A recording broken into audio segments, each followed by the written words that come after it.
let me kind of give you the thought process and the overview of what led us to this point and why you guys are here.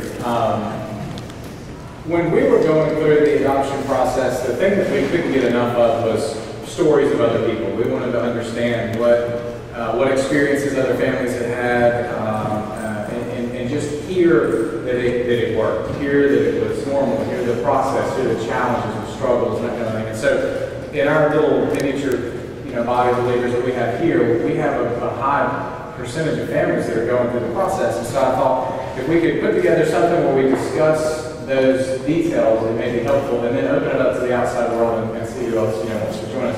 So my goal here is twofold. One, just to kind of raise awareness and talk about it, and then secondarily,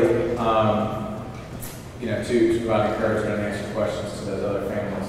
Let me pause for a second. You might see kids out of here. I was going to call them statement over that. Yeah, come here. So you can take technology. Love you too. Yeah, well, we could get away with any staying here. Or she can help Ainsley. He's like, I'm going to sit over here this way. All right. Let me introduce our panelists as we get going. Our first, and I stole these photos on Facebook, and hope these are They're like photos. Larry Canella is representing Asia. He is they've adopted from China. We have Todd and Nina. They've adopted from Eastern Europe. Kristen and I have by far the worst family photo. That is truly the best photo we had of the four of us. I did not just pull that to be mean. We also have two video families who are going to share their experience. Dan and Jen Schultz. They have adopted from the Congo, and then we have Adam and Jill Hodge, who have adopted from Uganda. I actually asked 7 families to send me their video story, and we got 3 of them. One was the wrong format and couldn't figure out how to make the file work, and then we got these 2. Apparently, international adoption families get really busy, which is fine.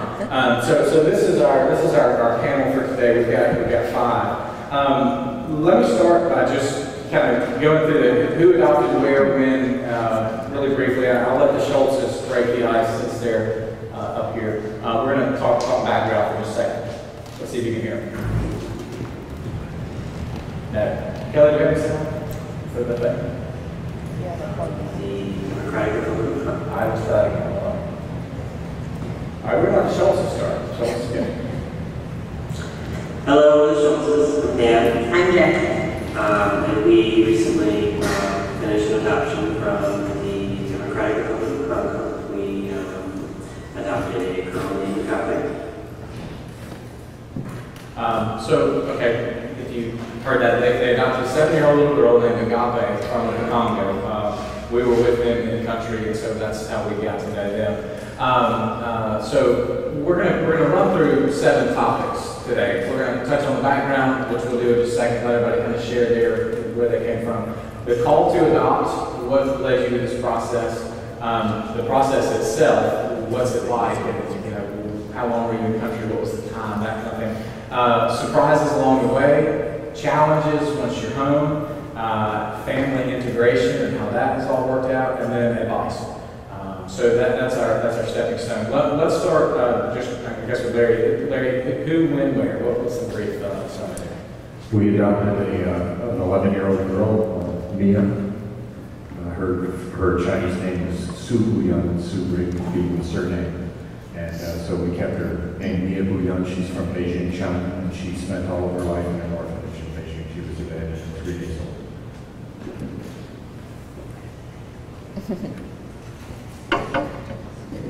We adopted Gala, who's sitting right over here, and Dima from Moscow, Russia in 2004. Gala was 3.5 and Dima was 1.5. And we adopted 2 little boys, one from Ghana, Africa, about 2.5 years ago. He was 7 at the time. His name was Manny. Emmanuel, we call him Manny. And then a 6-year-old that we just finished the adoption 4 months ago from the Democratic Republic of the Congo. His name is Benny. Let's hear the Hodges story, as long as we are ready for them. Hi, my name is Hodge, and I want to share the adoption story that my wife and I began 4 years ago when we decided to adopt children from Africa. We made the decision to adopt because our pastor at our church began teaching on adoption. And not only the importance of adoption, but the reason behind it. And that was because we, as children of God, have been adopted into His family through Christ. And an extension of our understanding of our adoption in Christ would be then to look after orphans. My wife and I decided to try and support an orphan ministry financially, but as we began the process of working that out, we realized that we also needed to pursue adoption. Okay. So Adam touched on a little more than just background. He touched on why he adopted, his calling and the pastoral. He heard it in church and it kind of opened his eyes to it. Tom, now, what was kind of y'all's call to adopt there? How did that all play out? How did you come to the international adoption decision? I just did what she told me to do.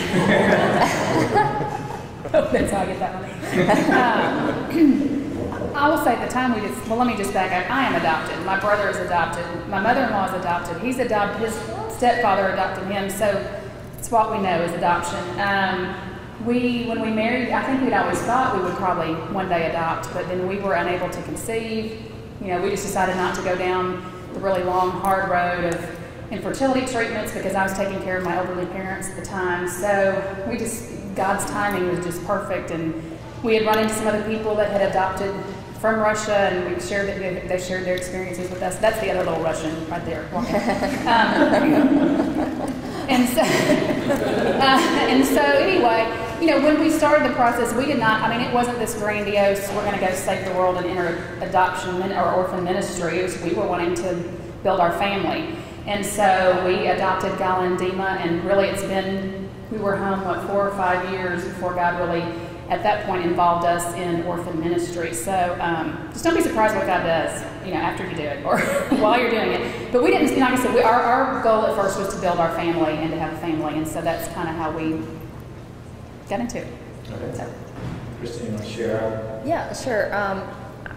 Our experience was kind of similar to what Adam was saying. Adam and his wife Jill were actually very big influences on us. They were our next door neighbors, and we were in a Bible study with them. And we kind of got to witness the process of them adopting their 2 children from Uganda. And at the time, we had maybe kind of talked about adoption. Brady has 2 adopted brothers, and so we had talked about it, but just seeing it lived out so close and seeing those kids every day, it just made it real and made it normal to us, and made us question, why would we not do this? So we were in the same church. The preacher was preaching it from a biblical perspective, which we had not really heard before. And if you haven't heard of the biblical connection between our adoption in Christ and then us adopting children here, I would recommend Russell Moore's book, Adopted for Life. It's a very good resource on that topic in particular. But that kind of is what spurred our thought process in wanting to adopt, I would say, or seeking it. If you have anything to add to that. I will. Okay. Very good. That's true. We had an open seat in the minivan.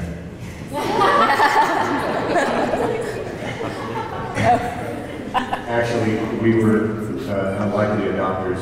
We have 4 children of our own, ranging in ages from 22, soon to be 23, to 12. And got involved. We heard about adoption ministry, and we helped out with Promise 139 at Temple Baptist Church.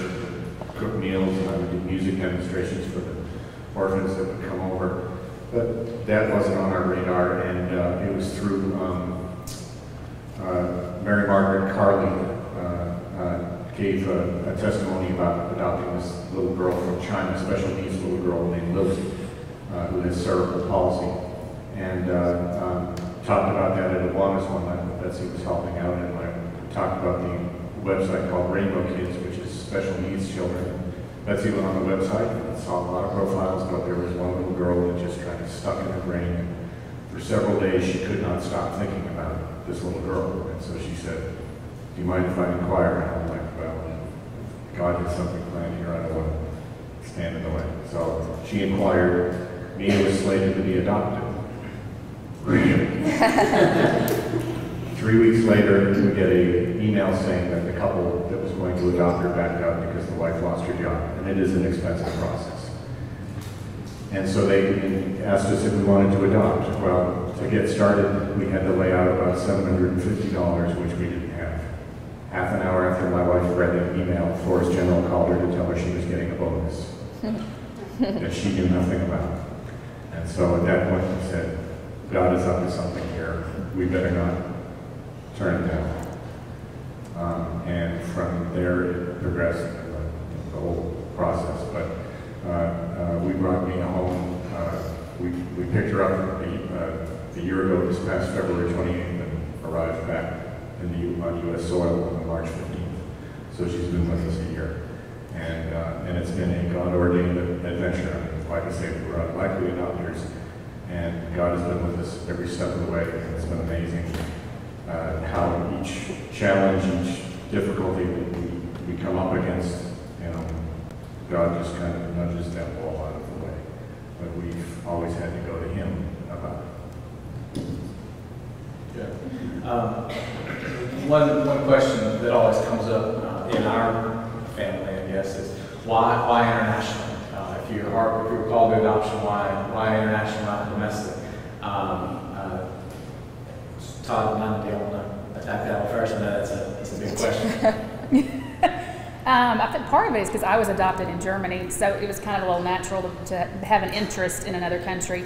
I had also worked at Bethany for a while, and we were always told, well, we'd be a great profile to show, and there'd be lots of families. But for us, the appeal for us, we were not necessarily looking for, a Caucasian infant, newborn infant. We just, I don't know, we just wanted to build our family. And for me, I don't know, there was somewhat of a fear, which is probably, I don't know if it's a founded fear or just that God used it for us to look outside the country. But the whole legal aspect, I liked the whole closed idea.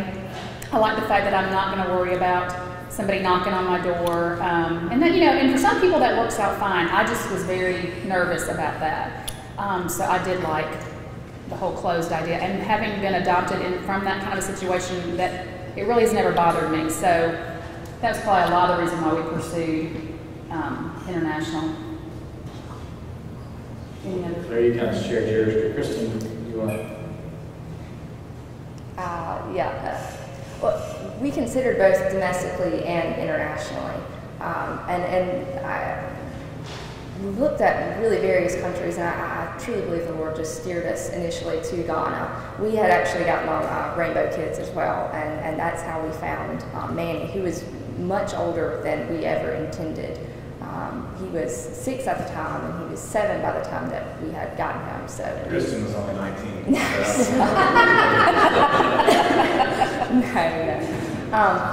But just different countries have different limitations. Like China, you have to be 30, which at the time you were 29. I was 24. And so, you could, several countries you had to be married for 5 years. We had been married for 3 years. So you kind of could eliminate a few things right off the bat that way. And while we did consider domestic, when we saw Manny's picture, it was just pretty much all over for us, and we knew that he was our child.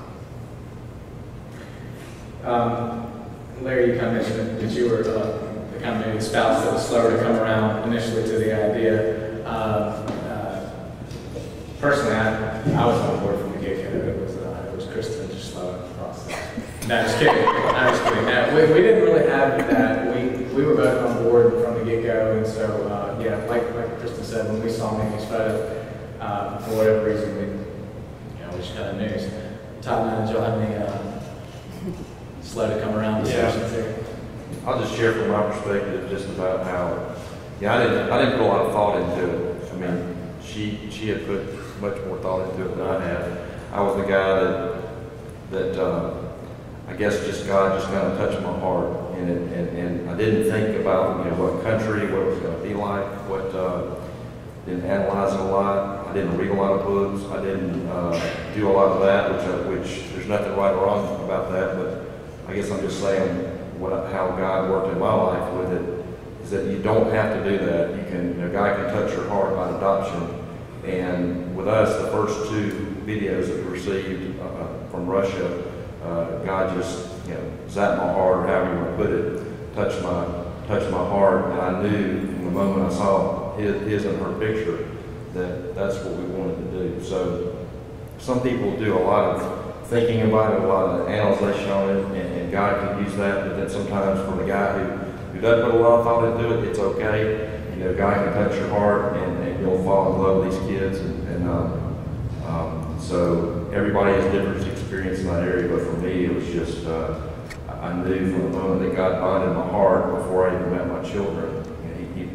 He produced a bonding there immediately with picture and video. So let's move along to. I'm sorry. Well, if you'd like to answer. Yeah, I come from a family of New England pragmatists, and adoption is not pragmatic. It's not practical, especially in my family. And but it was one of those things. I was just I didn't want to say no to God. I had been spending a lot of time meditating in my quiet times about the idea that we don't understand what it is to serve God. You know, the idea that the servant says, "Yes, my Lord." Well, what is your wish? What is your command? And in my family, it's like, yeah, I'll get to it just a second. And God was kind of convicting me of a lack of responsiveness. So that's the way I approach this. And I didn't really think so much, you know, we had Mia's profile, but it didn't tell us a whole lot. I mean, there was a whole lot more to the story than a picture and a paragraph. And I was just trusting God with the details.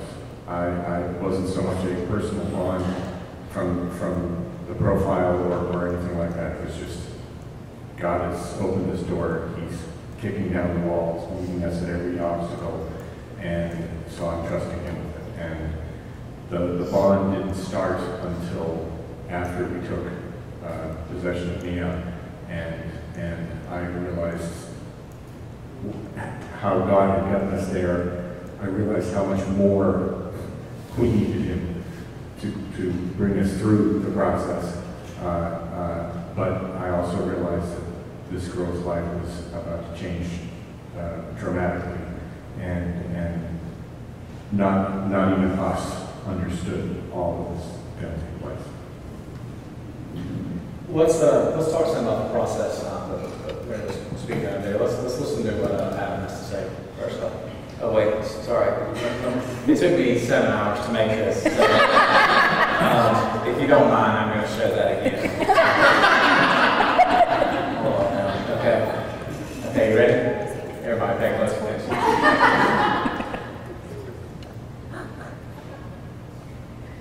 All right, you're welcome. Thank you.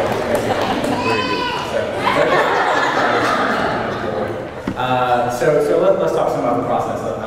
The first step in the adoption process was to locate an agency that we could work with. So we began talking with people who had adopted and decided to go with an agency in Alabama. This agency was really reputable because our friends who used them were really pleased with the results. The agency in Alabama did work with the country that we were most interested in, which was Uganda, Africa.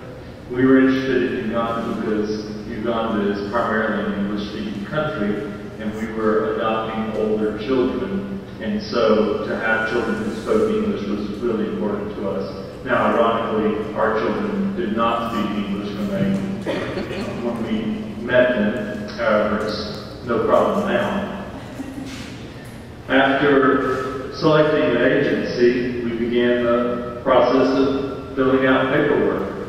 That's really the primary issue, is just filling out lots and lots of paperwork and having interaction with social workers who will sign off on your ability to parent a child.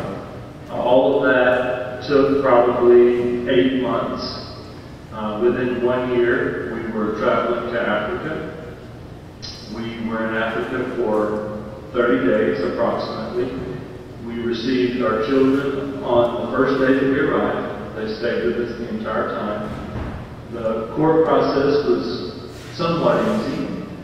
The process of securing visas for our children through the U.S. Embassy was somewhat more difficult.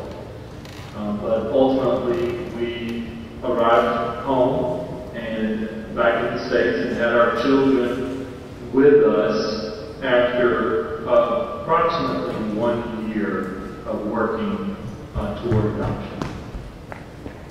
Okay, before we get to y'all's process, let's hear Danny. We started saving up and preparing long before we officially started. So, in the beginning, it was mostly fundraising. Yeah, fundraising, more fundraising. Pancake breakfasts, spaghetti dinners, Yard sales. We actually, in the fall, held a huge pumpkin festival at a local church at Goodman Land, and it was very successful, big turnout. And kid days, or we'd have like kids camp at our house or at a church property, and people would donate to have their kids with us for a day, so free day during the summer. Silent auctions over Facebook.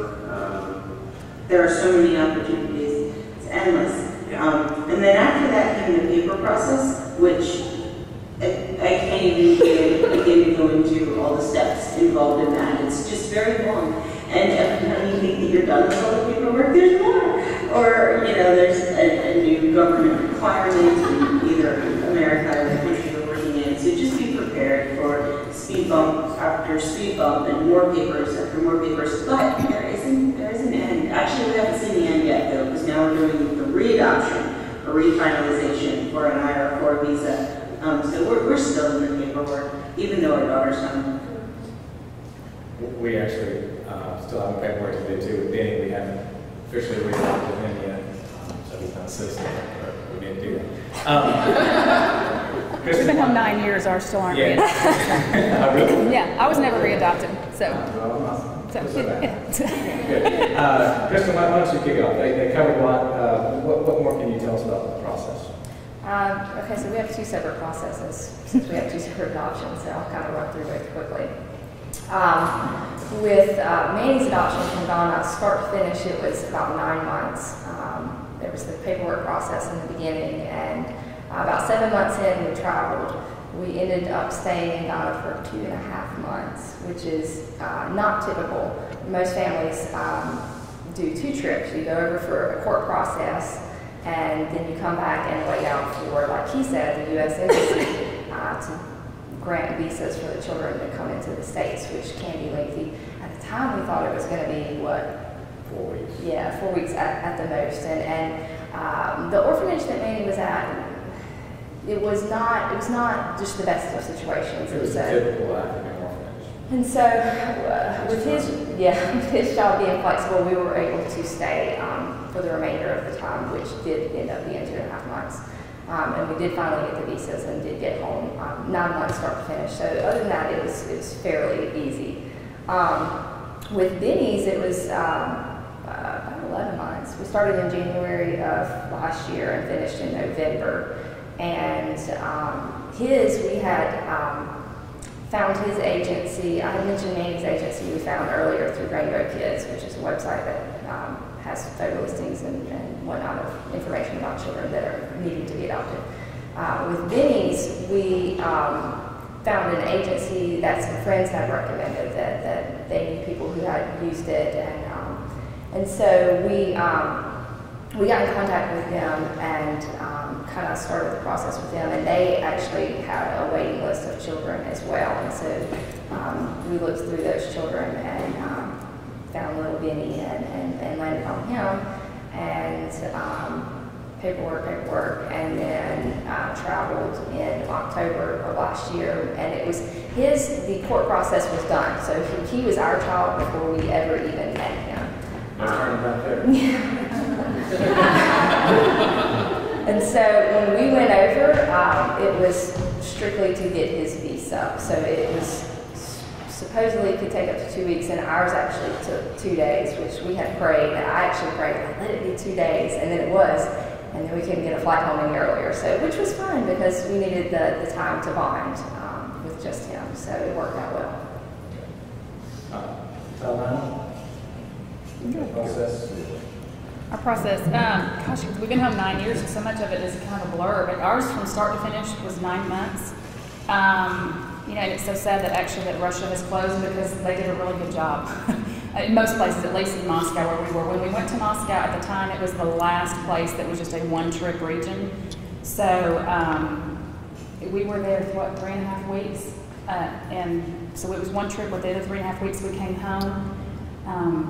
There was a lot of paperwork, but it's paperwork. I mean, we never really fretted over that. It's just paperwork. It's something you got to do. I don't remember anything actually being very difficult, other than your mom being impatient. And she's like, I'm going to call Trent Lott. I'm going to, you know, start to finish. I couldn't have baked a baby any faster. So, you know, we were building a house. My parents were ill. My mother died in the process of this. While we were in Russia, they had put my father in a nursing home. We thought he was going to die. We went and bought tickets. We were going to fly back home to tell him goodbye. Anyway, he kind of turned a corner, and we were able to finish staying there. So I mean, it was all crazy, but I mean, God just worked it all out. We never really stressed that much over it. It just kind of worked out. So it was I hard. think ours was much easier than what a lot of people have adopted in Russia. Another friend of ours adopted. I think they had to St. fly. Petersburg. They were there like 6 weeks. Went 3 times. Yeah, 3 times. So I think every story I've ever heard was different. Even in the Ukraine, when we had, through Promise 139, and 5 or 6 families adopt. Every one of their stories are different. So I think, in summary of all that, you can say that whatever you're going to experience is nothing like what you're hearing up here, probably. Because every one of them is different. Even in the same countries, the same regions are different. Depending on the judge, everything is. So you basically have to be flexible. That's right. What kind of did y'all receive referrals? We did. In Moscow, or Russia at the time, you did pre-identify, and they had asked us, hey guys, there's some of our Ukrainian friends over there. Ponder family coming in. At the time, in Russia, you did pre-identify. So on our application, they asked us, what are you looking for? We said we'd like a boy and girl, preferably 5 years and under, because we've never had children, so we really didn't want to mess up really big. We thought we'd have time to mess up a long way. And the only stipulation we had was that we, on the medical, we just said nothing major medical because we didn't think it would be fair if we were bringing home 2 and one of them took so much more time and it would be fair to the other one. So really we were wide open, and within a matter of weeks, actually on my birthday, we got Gala's referral, got her little picture, or was it Dima? We got Dima's picture. Anyway. And we knew immediately. We told them, we had been told that if you got a referral, you could pass it up and pass that referral and move to the next one. And I just prayed. I said, God, whoever you send, whatever pictures, that's who we're getting, because I couldn't look at a picture and turn a child down. So that's who we got. That's who we were supposed to get. So God was good. Our process took 14 months, and the reason for that had to do with China's a Hague adoption country, the UN treaty, and so there's a little bit more paperwork up front, but the benefit of a Hague adoption is that the visa is done before you ever travel. You have all of that ready to go. So there's the child enters the country a citizen already. And so there's a little bit more paperwork in front, but then when it came time, it took us about a year to get everything, all our ducks in a row. And then, of course, we were working on finances because the travel is expensive. And then I had to work it out with my school schedule as to when a good time would be to travel. So we postponed traveling so that part of our trip would take into my spring break. China's a little bit shorter stay than somebody else. It was 18 days. And normally it's 12 days, but for some reason, getting a passport for a child from Beijing takes longer. We flew into Beijing, got everything done there, did a few tours, saw stuff. Then we had to go to Guangzhou for the consulate visit at the U.S. consulate. And And then once that was done, once they completed the medical exam there and everything, we got on a train and went to Hong Kong, spent a couple of nights there, and then flew out of Hong Kong rather than try to go back to Beijing because it was just faster to do that. We were only an hour and 45 minutes by train from Hong Kong. But it was almost 15 months, the whole process. And as I said, with Hague, it's a little bit more of more up front as to what you're going to have to put together than in a non-Hague country. I'll briefly add this on the paperwork issue. We found the paperwork process to be really intense for about 6 weeks. Right on the up front, when you have to submit everything about yourself and your life and your finances and fill out tons of paperwork, that's it. And then it ends, and then you sit there for however long, 6 months, 8 months, a year, and then it gets really intense again at the end when you're trying things. But that was my experience with that. Let's move along to biggest surprise. Let's talk about the biggest surprises that we experienced either in the process or once you got home or whatever. I'll kick it off. What do you guys think? One of the biggest surprises that I had in the process was in country with Manny when we were in Ghana. Obviously, Kristen mentioned we got to spend an extended period of time over there, 2.5 months. So we got to go to the orphanage and got to meet a lot of the other children and play and that sort of thing. And the thing that surprised me most, I think, was that even if we had gone in blindly and just said, whatever, just give us a kid, I probably would have been perfectly thrilled with 90%. There were a few that would have rocked my world. But for the most part, I was shocked at how normal the kids were and how happy and how healthy generally, given the circumstances, most were. And so I guess the thing that surprised me most was the normalcy of the kids in the process and how I would have been fine with just letting them. It removed a lot of the fear in me once we kind of saw that. I guess my other big surprise once we got to know Manny a little more was how obedient he was. From day one, he was insanely obedient, and that thankfully hasn't diminished a lot. So I think it's a little different. But Manny definitely falls into that camp as a surprise. I'll open it up. Who wants to? I'll just say something quick. Just kind of like what you're saying. The kids, our kids came back and they were very regimented because they had one care worker for 10 kids, so everything had to be, they had to go to the bathroom on time, had to eat on time, so not ever having kids before, we felt blessed because we got to skip the, some of the sleepless nights and things like that. We got to skip a lot of that. They came back, they were very regimented to some degree, well behaved. So there weren't any really bad surprises. I'm sure that's going to come along in the coming years when we get to teenage years. God will get us back on all that.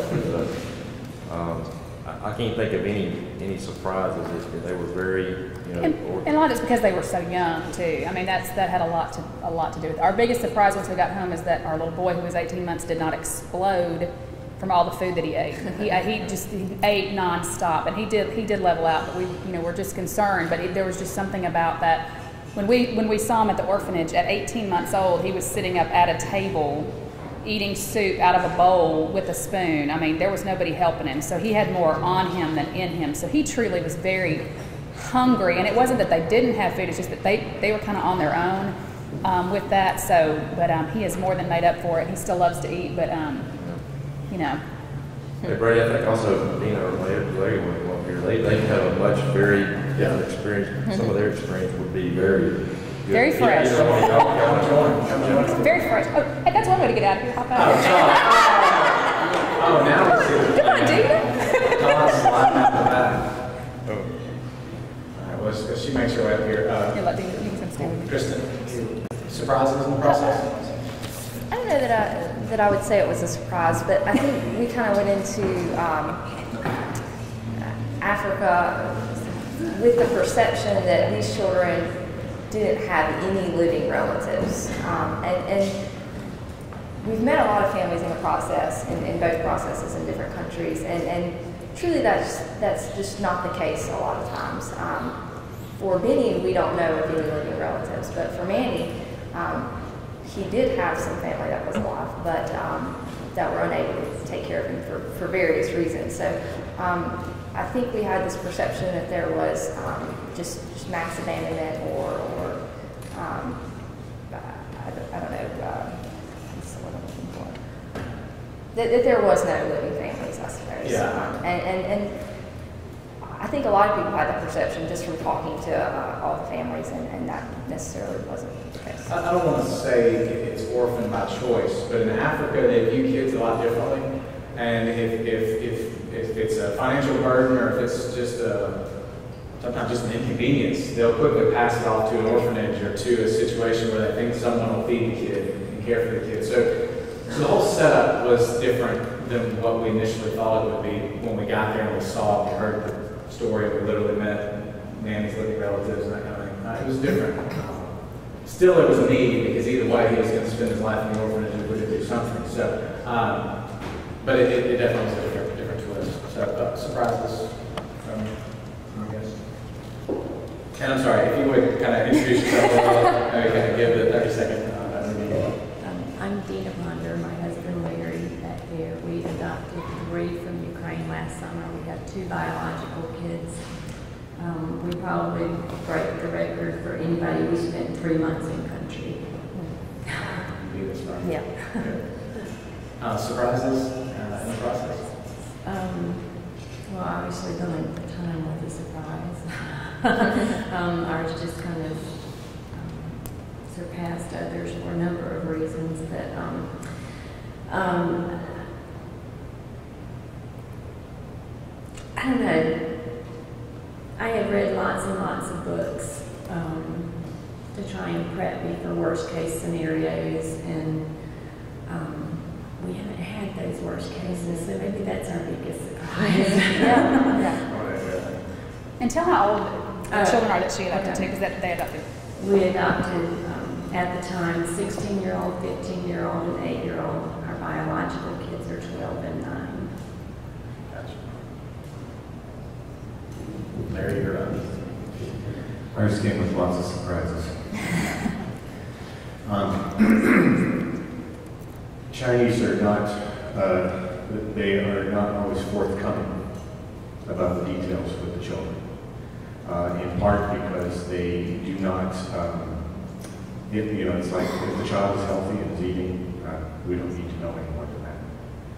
So, all we knew about Mia from a medical standpoint was that she had had a cardiac problem and was repaired in 2008. They transferred her from Beijing No. 1 orphanage to Beijing No. 2 once they found out she was in line to be adopted. And that was part of their strategy, we think, because the people at Beijing No. 2 were not as nice to her, was to break any attachments to her teachers and that sort of thing. A month before we traveled, the education director from Beijing No. 2 told the agency, well, do you know this little girl has mental delays? Now, when you do the parent training, they tell you that most orphans are going to have developmental delays because the brain chemistry that takes place between the mother and baby when they're being nursed and nurtured and all of that is lacking. And so you expect that there are going to be learning disabilities and things like food hoarding and issues like that. They prep you for those sorts of things.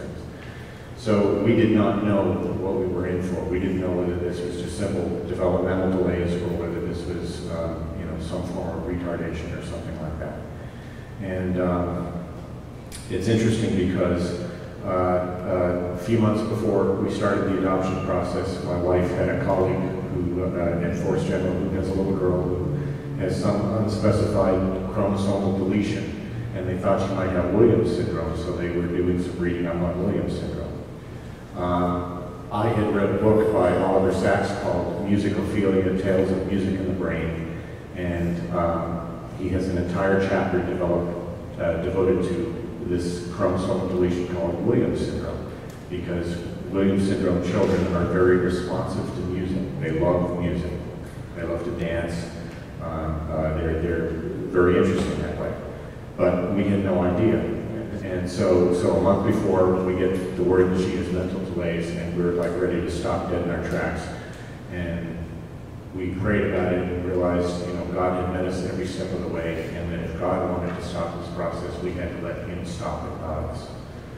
And so we proceeded and went through with it. February 28th of 2012 was our gotcha day.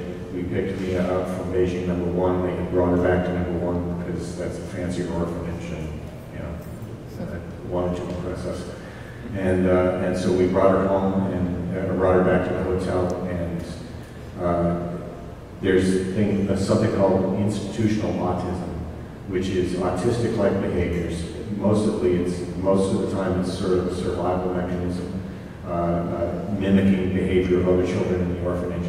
And Mia was exhibiting lots of that. She would walk by mirrors and make weird faces, garish faces, and talk in a high-pitched voice and do all sorts of strange stuff. And Betsy and I were on our knees going, Lord, what have we gotten ourselves into?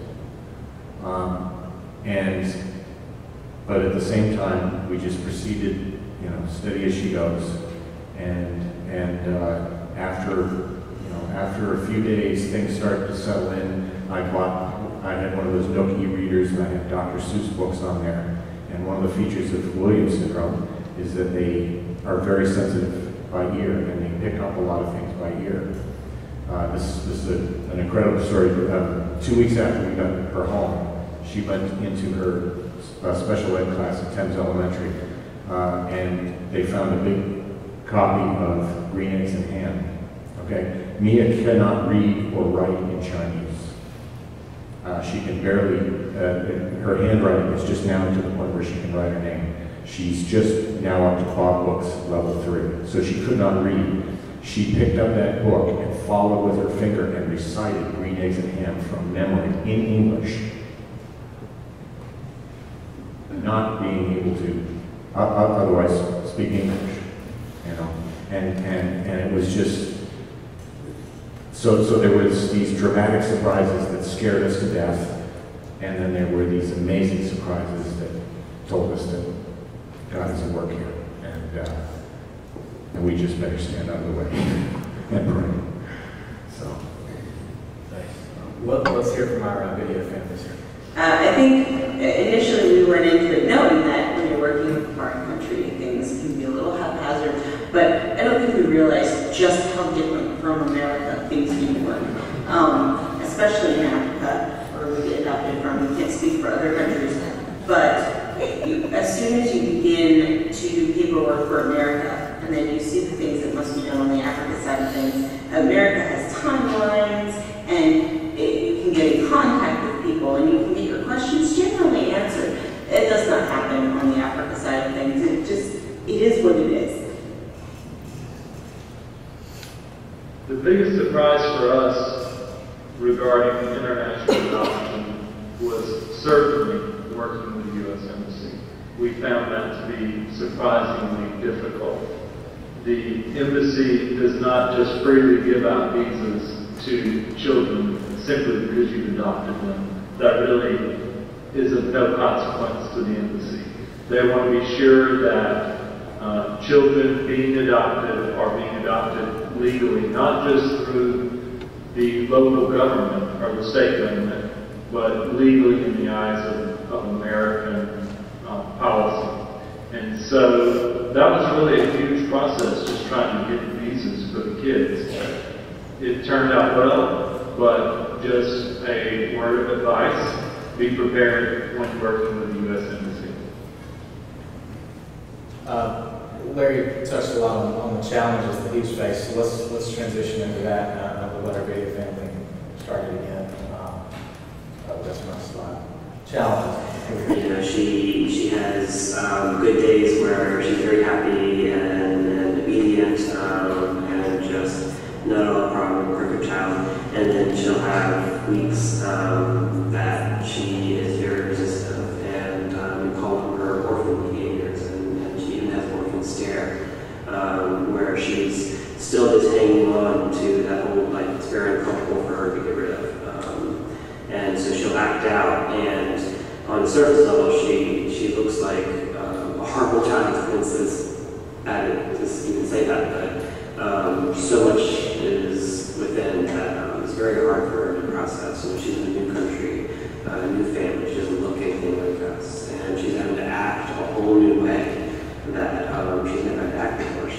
she's 7 years old, and there's a lot of behaviors and habits she's developed on her own, and we're really shaking things up. So It's always hard to go from fending for yourself for your whole life, and the mentality of the orphanage, the kids, whoever can make themselves the greatest, then you're set. So you want to try and one up everyone else, and that doesn't work in a family. And so she clings to that. She clings to that control. And a lot of times, other people will say, "Oh, she's just having one of those days. My kids do the same thing," but it comes from a different place. It's coming from a place of, no, I want to hold on to this person who I have been, instead of embracing and becoming a new person, a part of the family. So, yeah, the orphan stare is the hardest thing for me when it's a blank, glazed look, and it just looks at you like, I don't want anything to do with this right now. I don't want to be part of this family if that's what it's going to cost me to give up this control. And you just have to look past that and choose to love through it. And with saying that, on her normal days, Yeah. she is very happy to be with her family. She's very happy to be here, and she is a wonderful girl, and she's definitely a perfect one for us. I find that I actually do the orphan stare myself now with patients sometimes, just out of shock and awe. But life has become. Let's see what the next challenges. Let me open it up to the floor. Who wants to jump on this one first? Larry kind of already told his, but you can add more if you'd like, Larry. Challenges for you guys. Christy, you want to start? I would say adopting two school-age children and trying to catch them up is one that you can foresee going into the process, and that's been a challenge. And then Jen kind of said in the video about, and we've really seen this more with Benny than with Manny, about who can make themselves the greatest, and just kind of fighting for control. And we're still working through that, and that's been a struggle for us.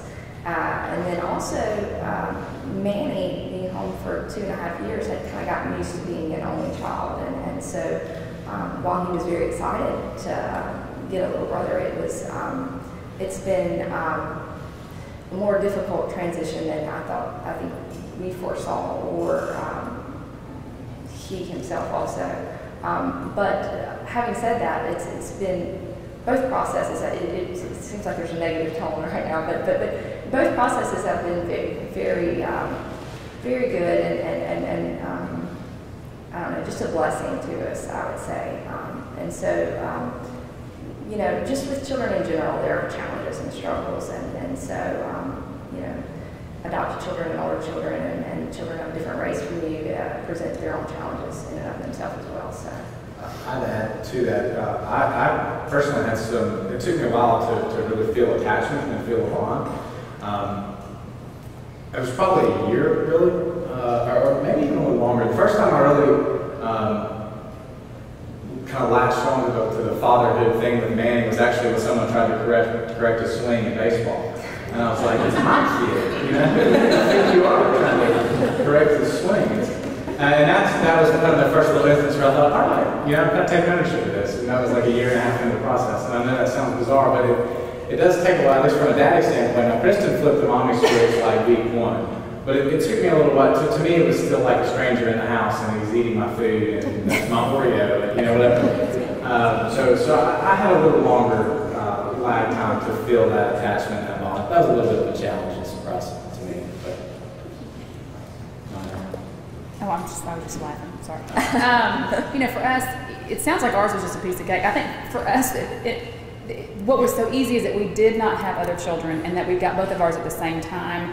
So for us, people thought we were crazy, but it really worked out, because one great thing about that is when you bring two, they have each other. And our children were used to sleeping in another room with 10 other children. If we brought one home and put them upstairs by themselves, I think that would have scared them to death. But for years, they shared the same room and still loved to, bunk in the same room together.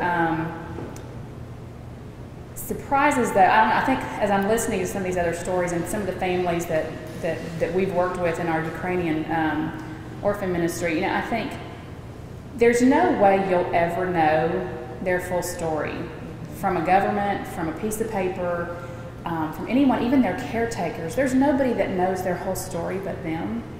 And I might get a little emotional here. And I think to think that you can know that and unwrap all that in a short amount of time, I mean, sometimes it'll take a lifetime.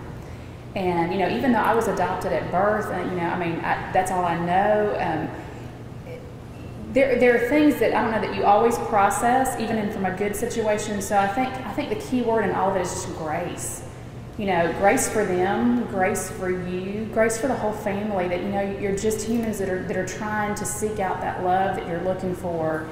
And I think sometimes we can get so caught up in knowing all the details, which we may never know. And I know I've heard some people refer to it's like peeling an onion. You know, it's like a layer at a time, a layer at a time. And I think even as, you know, the children become more comfortable in your home and in your family, you will start learning more about their story. And there may be some things that you never really know, but, you know, that ultimately they know that you love them, and you work it out, you figure it out however, and no family's got the perfect formula or the perfect answer to any of it. Like, you know, Todd's talking about, even just the processes of everybody is very, very different. But I don't know, just in listening to all the stories, you know, grace is what it is. It's just grace. You've got to give each other grace and allow that. And anyway, sorry, I kind of went off on that one, but.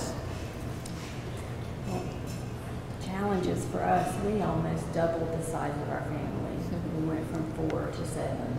That's a challenge.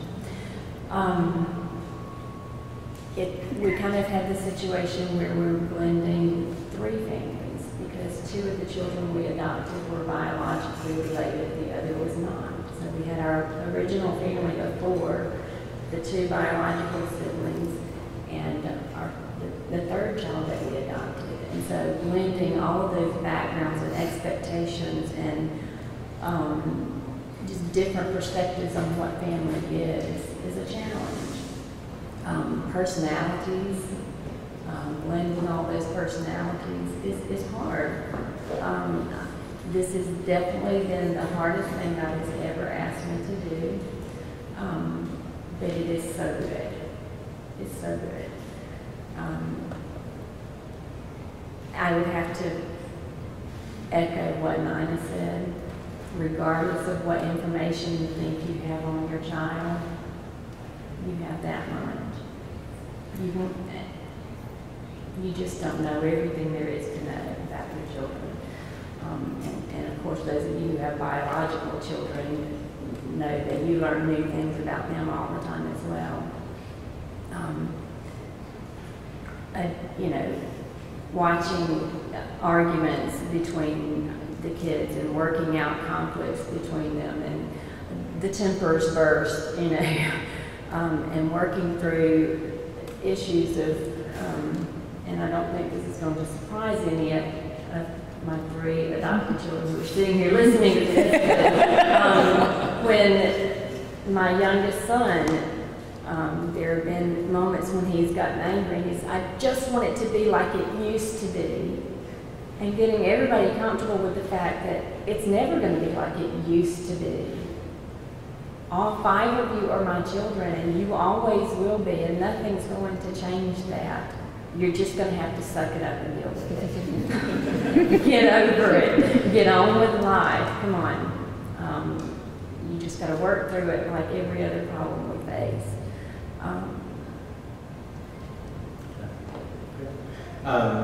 Larry,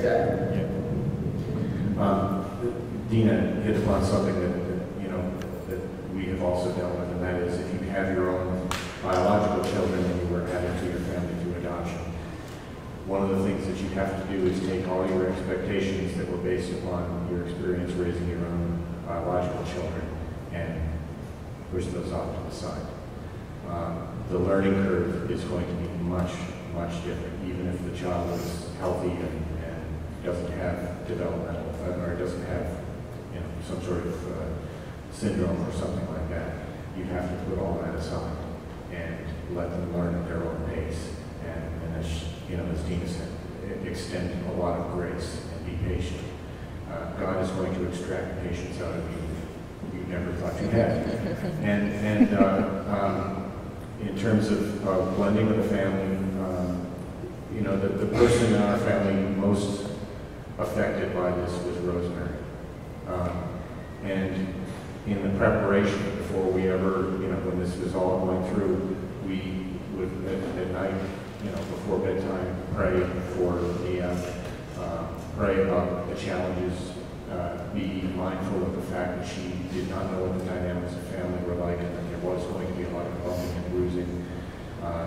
Be mindful of the fact that she had no sense of what a mommy and daddy was because she was abandoned at 3 days old. That all of those, this world was going to be very strange for her, and that we had to make room. And you know, it was not easy at first. When the reality sets in, when Mia came to stay with us in the hotel, Rosemary had her difficulties, and there were a couple of daddy-daughter trips to Starbucks and Haagen-Dazs, which were thankfully right across the street from our hotel. You know, to talk through things and spend some time. And you may have to carve out time to grab a breakfast with one of your children just to sort of help them sort through the issues. But Mia has turned out to be an awesome big sister. And she has been really wonderful, and she sometimes helps Mia with the school stuff, and she loves to do makeovers with Mia, and it's been a blast. She's really turned the corner and enlarged her heart, thanks be to God on that, to accept Mia and nurture her as a sister, and it's really been an amazing transformation. But it is those expectations, you have to basically push them aside and let God reshape those. Kristen, we talked about challenges, but as far as family integration, do you want to touch on that? How that integrating Benny into our family, or do you want to touch on it? Well, I stated that it was a difficult integration, mostly for Manny, and it was something that we didn't foresee. And I think it's just one of those things that relationships take time to build, and you know, certainly Benny learning English has kind of helped that, and you just kind of have to teach them what it's like to be part of a family, and to you know, learn. He had to learn his role in the sense of like I said, he would try to assert his dominion over even Brady and I very early on, just in things as simple as he refused to eat anything that we put down in front of him. Even like cinnamon rolls, like really good, legit. And then he would be mad when he would taste it and think, oh, this is good. He still wouldn't want to eat it, even though it was good. And so it's, I think it's a transition for everyone that just takes time and prayer and a lot of patience. Let's hear what our idea is. One very special thing that God did for us was, it was not our intention to get pregnant, but it did happen while we were adopting, and you know, we were trying not to, because that would just complicate things, but God worked it out so that it made a beautiful story. I prayed every day that our daughter would be being prepared to come into our home and enter in as the role of a sister, and just that I would ready our family for her and ready her heart for us. And I didn't know how that was going to be. I didn't know how she would respond to another child, especially a baby who needed a lot of care. Little did we know that our daughter's favorite thing on earth is babies. And that's all she did at the orphanage, was she took care of the younger kids. And that was just one of the things that made her feel very quickly at home when she came back here. She and our son, who is now almost 9 months, they just bonded instantly. And she adores him, and he adores her. And we say, they don't really need us. If we're not here, we're so happy as long as they have each other. So God just did a very special work. We thought it would complicate things having a baby and adopting, and really, I can't imagine it being any other way. Yeah, let's hear from him. We have been together now as a family of 6 for almost 4 years. and we are still working toward integration. Integration of a new family, essentially with adopted children and biological children, is not easy. And so it's really been a hard process for, almost 4 years now for us, just trying to get to know each other and learn each other's personalities and likes and dislikes. It's like living with a total stranger for a while, especially if you adopt older children. And I would assume probably even adopting a baby. It's like living with someone you don't know, because you don't know them. So it takes a while to create this family unit. Now, for some people, it may happen overnight, but for our family, it's been really a challenge, but it's working. And adoption is not easy. I tell people often, our adoption by God through Christ was not easy, right? And so why should we just assume that our adopting other children would just be super easy? It's not. It's hard.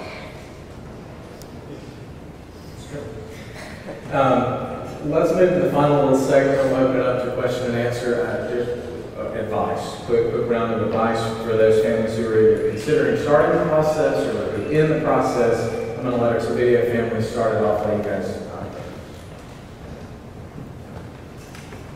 At least that's not 10. Oh, there you go. What advice can you give? There's no perfect adoption. There's always good stuff come up. We were told that adoption was going to take 3 to 6 months without, and once you get referral, everything's good. 18 months later, and 2 referrals, we finally were in the country taking her up. And even then, there's always stuff you go through. Just like I said in the beginning, God had to lead us through stuff. We stopped making our own plans. It was really breaking for us that we did to just submit to Him. And He's calling. Even having more than one referral, latch on to the first picture, that might not be the child you get home. Being prepared for that. Yeah. So just realizing that He's called you to this, and He's got the plan, and He's going to be the one leading through this to your child, and it's not us doing it. It's us with Him. And I think what I would say, actually, our agency director gives a piece of good advice. You get so caught up in I just want to get them home. We're getting so close, and oh, it's just the last couple of months, and I need to prepare, and I need to read this book and that book, and do all these workshops. And those things are good, and it's good to just desire to have your child home, and it's great to be prepared. But there has to be a point where you also live your life in the moment now. You don't just live for that day, because eventually that day will come, and it'll be good, but it won't be perfect, and it won't be the end. So live every moment with your family here now. Continue, go out on your dates, go on your beach trips, have fun. And sometimes it would feel guilty if we went out and had a good time, because we feel like our daughter might not be eating, and here we are going out to dinner. And those are hard things, but it is what it is. And God has your child where your child is right now, and He's taking care of them just like He has for the whole however long their life has been thus far. And He wants us each to be grateful for where we are right now and enjoy the moment. So don't forget to live in the moment, especially if you have other kids. Don't make it all about that future kid. Enjoy the children right now. And just to close, final advice is that even though adoption is difficult and it just seems very overwhelming, we always tell them it's worth it, and more than worth it, it's needed. Too many kids without family, without homes, they deserve it. And international adoption has decreased a lot, 50% actually. And there's all kinds of components that go into that. But please do consider it. It is difficult and it is very expensive. And people will ask you, why not just adopt an American child? And you can, and that's wonderful too. But if you feel a calling to adopt internationally,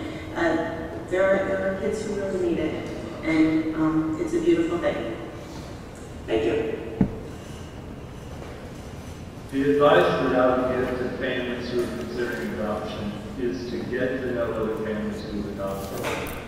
Learn their joys, learn their struggles with adoption. Allow them to be honest with you and tell you the truth about adoption. It isn't easy, and that's okay. Our adoption by God in Christ was not easy.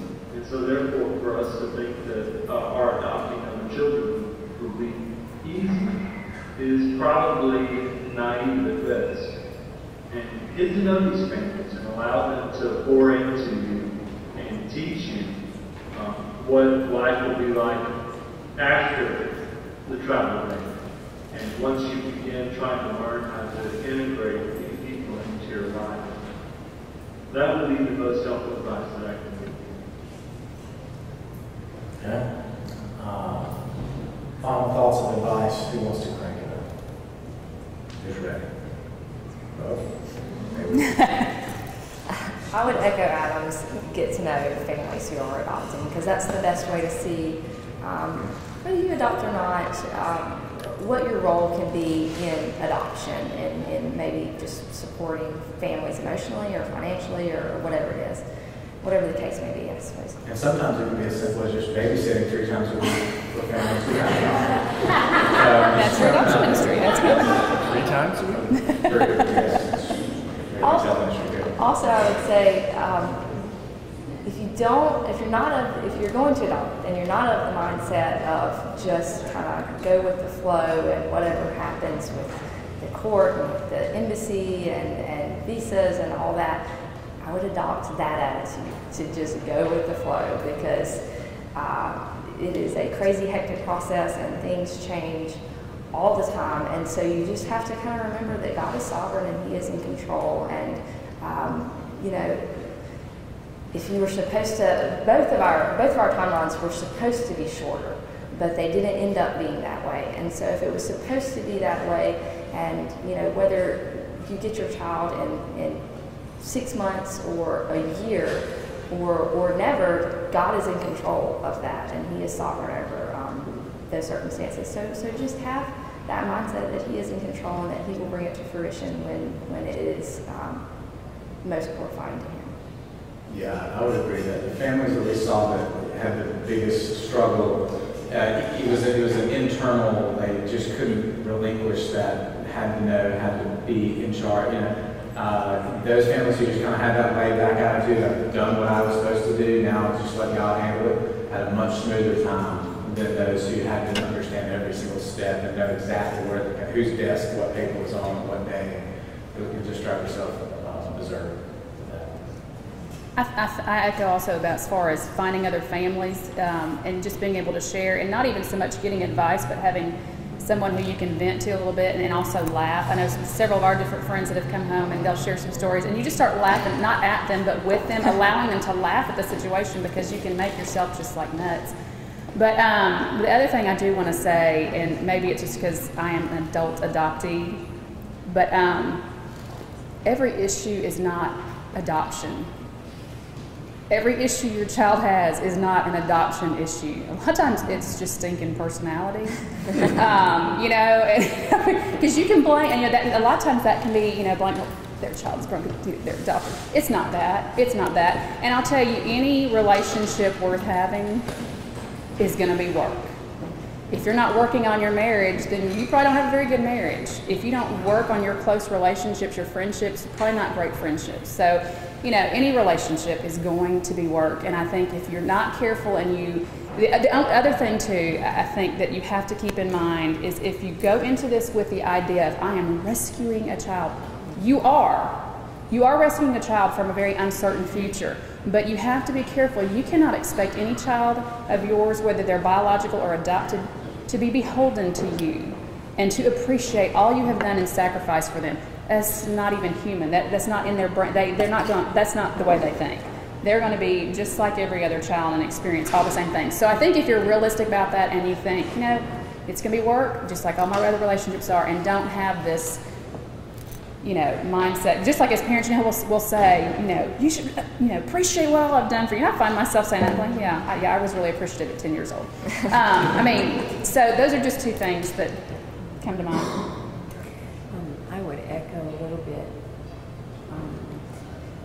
process. Know that God is ultimately in control. And yes, the government agencies can hinder you and get in the way of your timeline, but it's not really about you. It's about God's plan. We had delays in our process on the U.S. side that nobody else that I know of had that kind of delay. But God had a plan for that, and we can look back and see that, and we know exactly why that delay happened. And we know it was God's plan. Just let go. Don't feel like you have to be in control of what you can do. You know, you can get your paperwork done, but you can also find out, oh, that form changed. You got to do that one again. Just let God be God. Don't try to be that for Him. He doesn't need you to be. The other thing that I would say is I did not do a good job of preparing my biological children for how difficult this would be. I had read, I was prepared, I knew the worst case scenarios, but I didn't want to fill their heads with things that could happen because I didn't want to scare them, and so I went the other direction and didn't prepare them as well as I could have. I told them it was going to be hard, but if they didn't understand what that meant, they didn't get it. And so there are things that I could have done better to prepare them. The other thing that I would say is it's very difficult for the children you're going to be bringing. They're leaving behind everything they know. Their culture, the food they love, their friends, everything they know, they're leaving it behind. So just be aware that it's difficult for every person involved. Not that it's insurmountable, but just be compassionate and understand.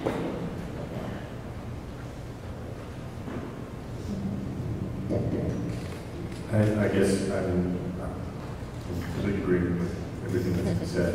It's basically just get ready to have your dependence on God enlarged. You are going to.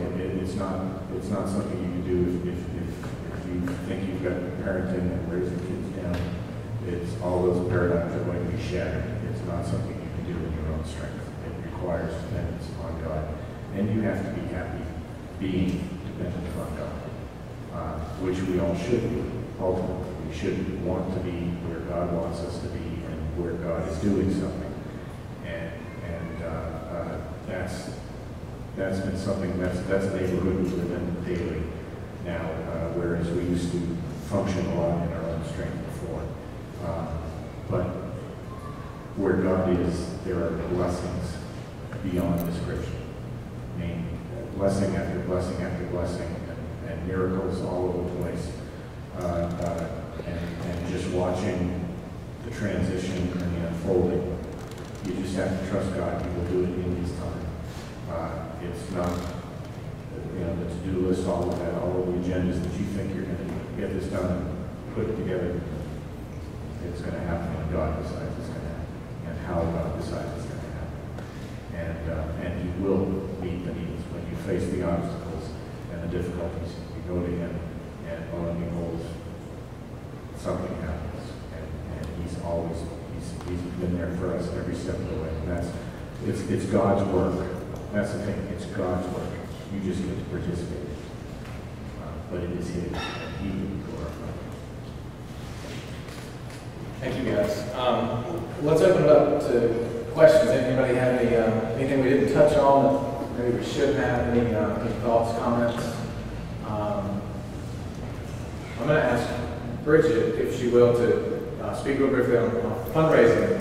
Bridget is in the process. Bridget and Chris Cooler are in the process of adopting, and so they have undertaken a lot of different ideas on the fundraising side of things that have been successful, and a few things that they're currently doing. So I wanted to make you aware of how you can support families here in Vineyard that are adopting, but also if you're considering the process, some ideas they're working with. Bridget, if you want to share. We are doing several different things, and I really think that the Lord just presented a lot of different ideas to us. Whenever we decided that we were going to adopt, my husband said, 6 years ago, we could have paid cash for an adoption like that. He said, but we would have gotten the glory for it. Now we can't, so God has to get the glory for it. And I'm like, God's going to have to provide too, if this is going to happen. And for us, I know each person has different skills and gifts that God has given you, so don't just take what I've done or what we've done and box it up. But look at it as to what you have, what has God gifted you with that you could allow Him to use for His glory, for fundraising. The very first thing that I did, I saw this Mississippi burlap sewn onto a flour sack cloth. I was like, oh, that's really cute. So I made what really first got me started was Christy Richardson wanted an R on a towel, and I didn't know how to applicate one. I have a machine that can, but I don't know how to do that on my machine. I don't know how to let my machine do that. So looked up some tutorials, gotta love Google, and learned how to do it, and then took it from there to sewing a Mississippi applique, cutting it out and sewing it on. It's all shabby chic, it's really cute. And then people started asking me, hey, well, can I buy one of those? Light bulb goes off. Yeah, I could do some fundraising with this. And we decided the weekend before Thanksgiving to go ahead and start the adoption process. And by Christmas, I had sold over $500 worth of dish towels with a Mississippi on them. It was unbelievable how God just exploded that. And then I thought, well, I want to do some with Mississippi and Africa. So I made me one, and I mean, probably another $300 or $400 worth of those. Other people, there's families in Kentucky who are buying Kentucky and Africa, and the Massachusetts family, Massachusetts and Africa. So that's one thing.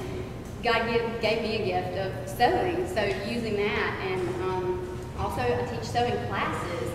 I've made cake pops, just learning something that you want to do, and a lot of times if there's something that you're able to do that not everybody else has the time to do, you can make that, for even if it's just making banana bread or something like that. There's different ways that you can do that. The cake pop classes, I've had 4 classes and I've made about $1,000 on the cake pop classes. So if you're good at something, why not teach it? People want to learn how to do these things. They can look at a tutorial, but a tutorial's not going to really teach them how. Taking a class is fun. And you know how they're doing all the painting classes and cooking classes. Those are really popular right now, so use whatever it is that you've got to do the same thing. And one of the girls that I had spoken to in Kentucky, asking her about older children adoption, I asked her about their family, if they had applied for any grants and stuff like that, and she said, well, actually, we haven't had to apply to any grants. And I thought, well, what does your husband do? Oh, that's crazy. You haven't had to have any help. And she told me about these sheets that she had found a company, and they sell bed sheets, and they had raised over $13,000 selling bed sheets.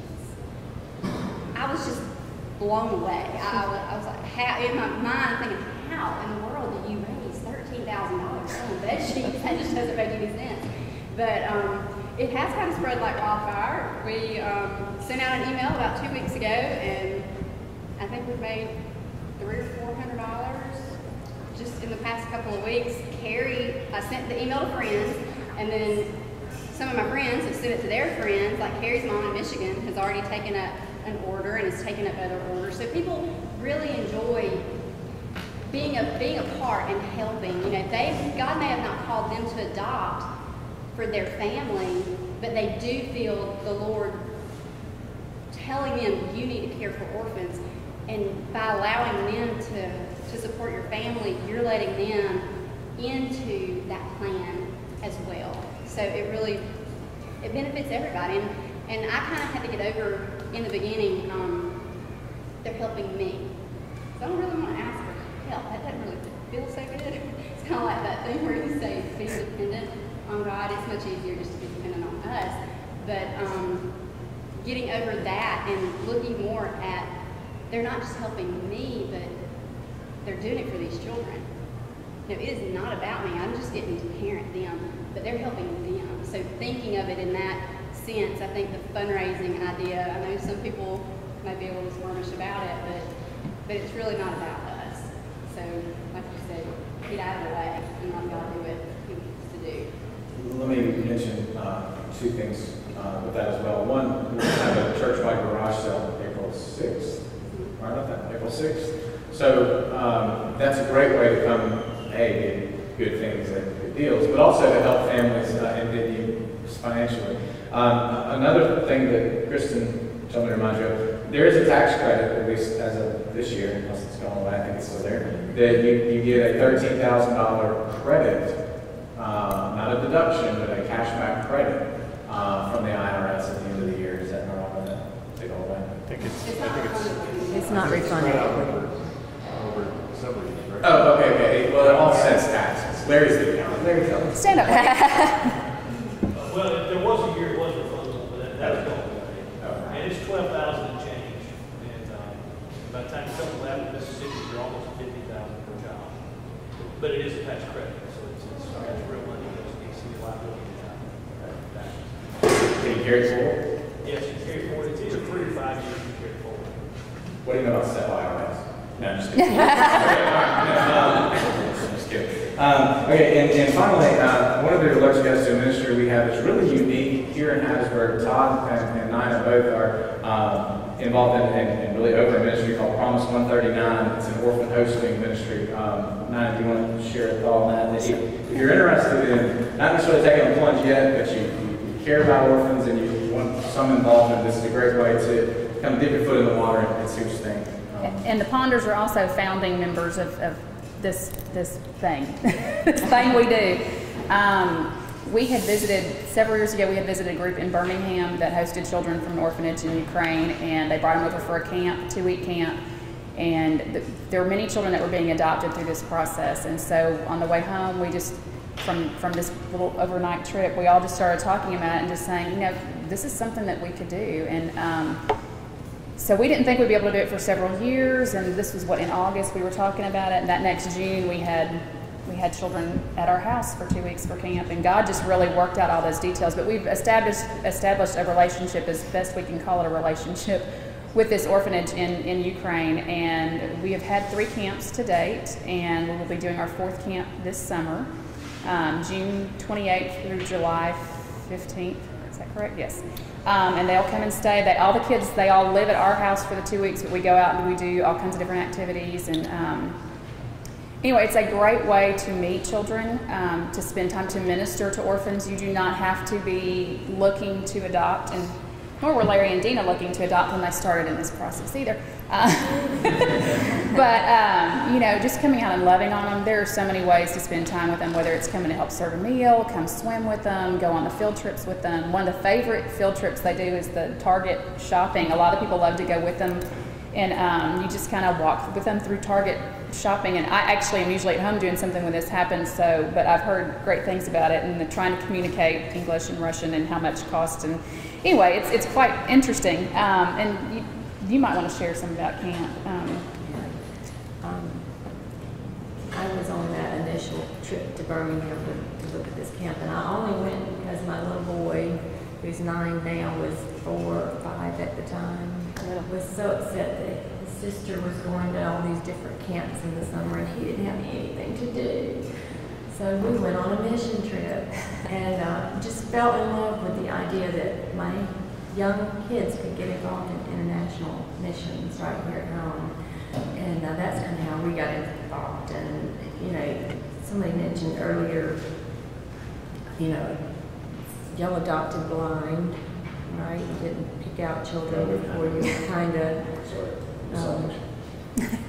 we weren't even expecting to adopt. We thought, we'd be involved in international missions and loving on orphans and doing orphan care, helping other families who wanted to adopt. But God gave us our kids, and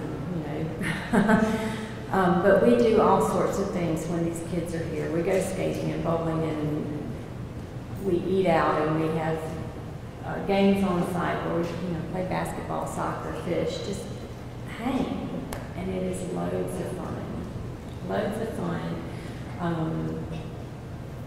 You expand your world. Most of or a large proportion, at least, of the families that have come over, the kids have ended up getting adopted, right? 17 of the children have been adopted, and By Hattiesburg family. by Hatties. Well, there's one couple in Jackson and Brandon that adopted brothers, and you know, and we can't say to the orphanage, you only send us children who are, you know, legally available for adoption.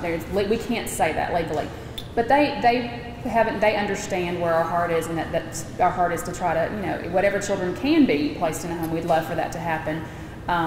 But we don't know when they come, and most of the time we don't even know till the end of the trip if they're even potentially available for adoption.